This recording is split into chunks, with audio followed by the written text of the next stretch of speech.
I believe that fix this bond season is about to get a little bit more intense after this news I'm about to drop on y'all brothers. I'm the CEO, Nigga of Fix His Bonds LLC. Follow me. Gentlemen, listen up if you will. Now, a lot of people out there, Coach Greg Adams, Fresh and Fit, Andrew Tate, and a host of other content creators in this space that we call the RP or whatnot. They're telling you that dating is monetized and, there's no such thing as love anymore. Women, all they want now is they want their bills paid. They want the money. They want the trips and all the lavish things that come with having a brother with finances. And when I say brother, I mean all races, okay? It doesn't matter what color you are or ethnicity, if you will. I'm in a bind, Nate. Now, in the latest administration, we've seen a lot of things that are having these women run for the hills, okay? They're looking for the brother with the most money. Doesn't matter what it looks like. They want to be able to get their bills paid because they're coming fast and furious, if you will. Now, we already know that the economy is kind of up and down right now. We got tariffs going on. Inflation is already at was at least at one of its highest points in history.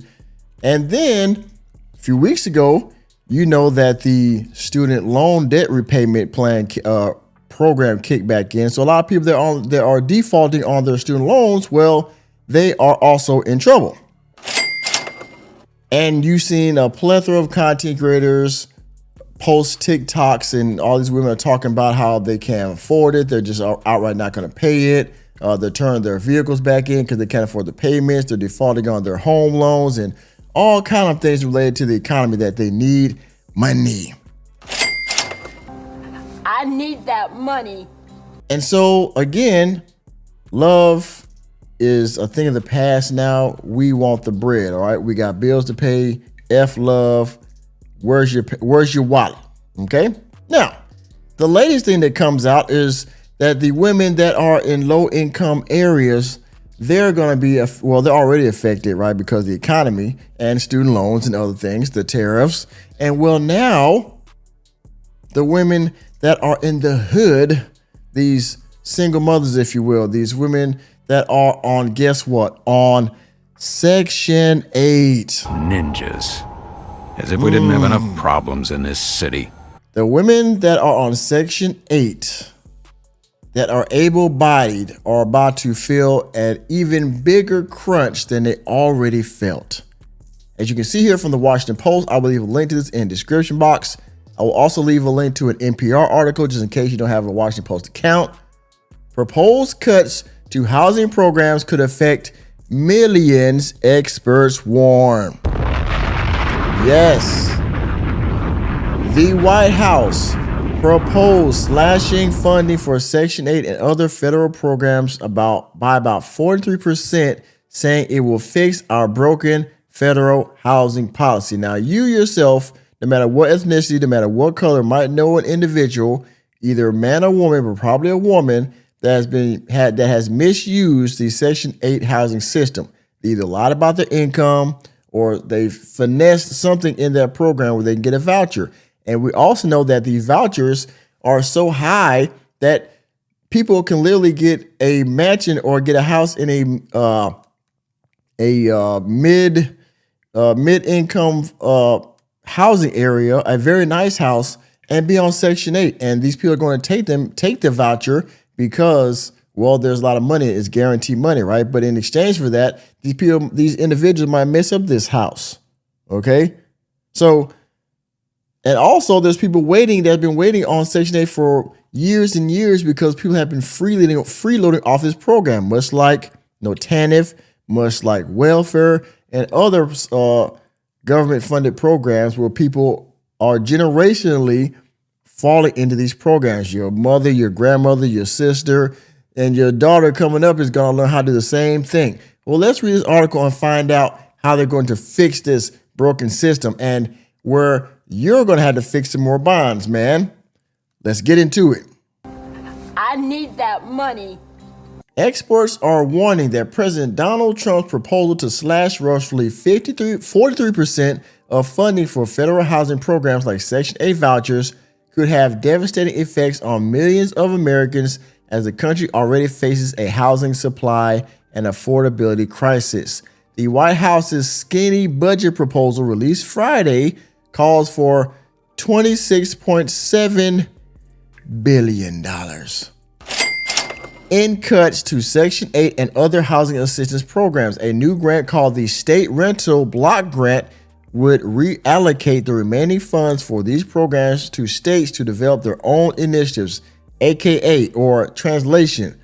What they're going to do is they're going to slash a good bit. What they said was 43% of the budget. They're going to slash that budget for this housing program, and the money that's left in the budget, they're going to disperse it down to the states so they can create their own housing assistance programs with the money that's left for that particular state or city, county, whatever, what have you.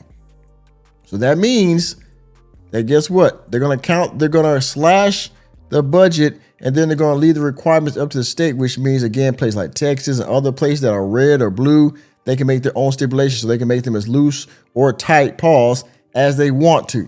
You understand?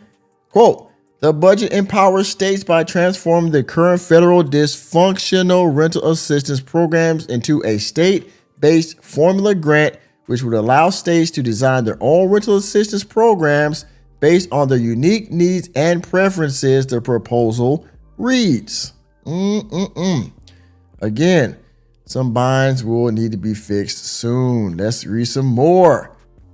The cuts would affect tenant-based and project-based rental assistance programs, as well as public housing, housing for the elderly, and housing for people with disabilities.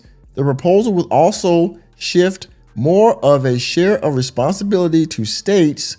Throughout, housing experts were doubtful that the smaller governments would have either the capacity or to a vested interest in making up the difference.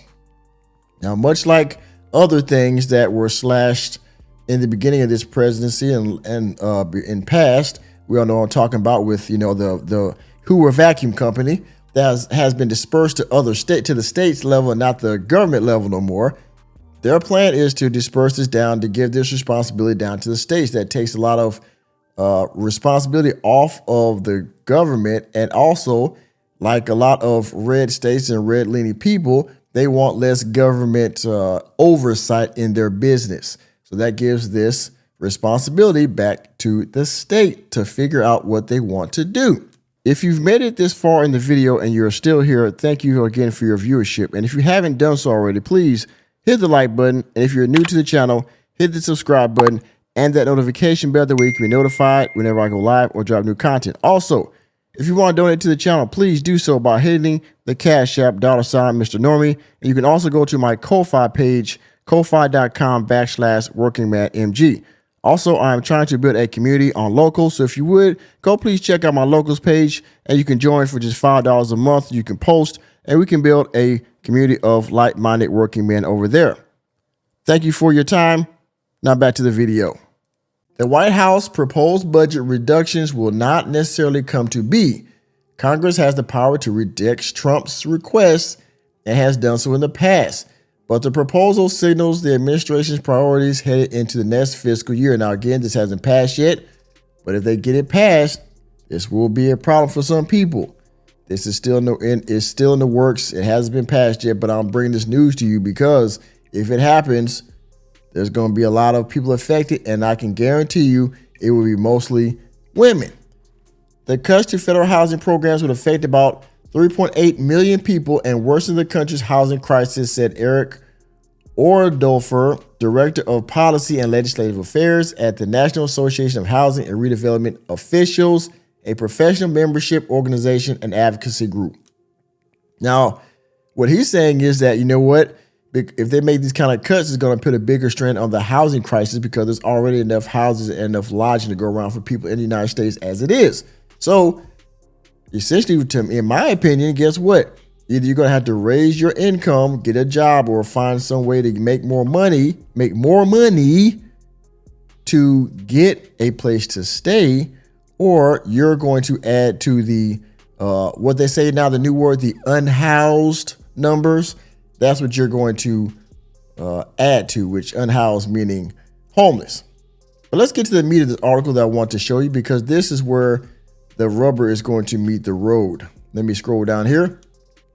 Let me find it one more time. And I believe you see it right here. Here we go.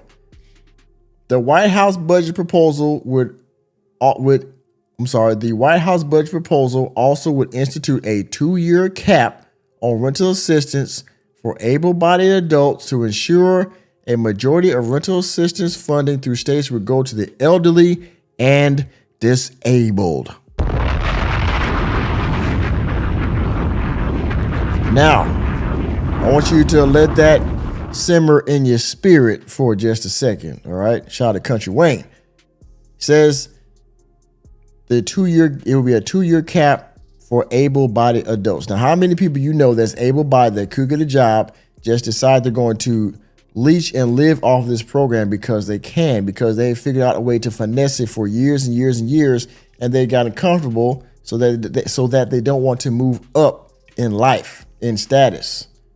That they'll just stay where they're at because it's comfortable, it's cool, they don't have to do anything. They're able to lie very easily and manipulate the system. And so they just stay there. And this right here, if this takes effect, guess what? You can get on the program. They're probably going to make it more stringent to get on. And then once you're on, you only got 2 years. Then after that, guess what? You're out of there, buddy. Find you another job. Find some way to get a job or up your status in life, in society, or you'll be out on the street because there's plenty of people that need help behind you. I watched this one video yesterday. This lady said she had been on the waiting list for 10 years waiting for a place to stay. And she can't. You know why? Because of freeloaders, people finessing the system, people that are taking advantage, huge advantage of the system. And because of that, people that actually need help can't get it because there's people that's leeching the program. And so guess what? Find you a place to stay, find you somewhere to go, or get out. All right. The fiscal year 2025, President Joe Biden requested $72.6 billion for HUD, roughly the same amount as the previous year. That's a lot of money. HUD noted in its briefing that on that request that the country has been experiencing a housing affordability crisis for decades. From January 2023 until January 2024, homelessness surged by 18% to the highest level on record, driven in part by increasing rental costs and lack of affordable housing. Well, there's other things again, right? Some of these people that are homeless had good jobs and were able to, maybe afford somewhere, but they couldn't afford. They have good jobs, they couldn't afford to get a place. That goes to inflation and other things that have to do with the overall economy, which the current administration is trying to get down so to make things more affordable. Because guess what? Everybody's been talking about for the last, 10, 15, 20 years, that the middle class is being erased.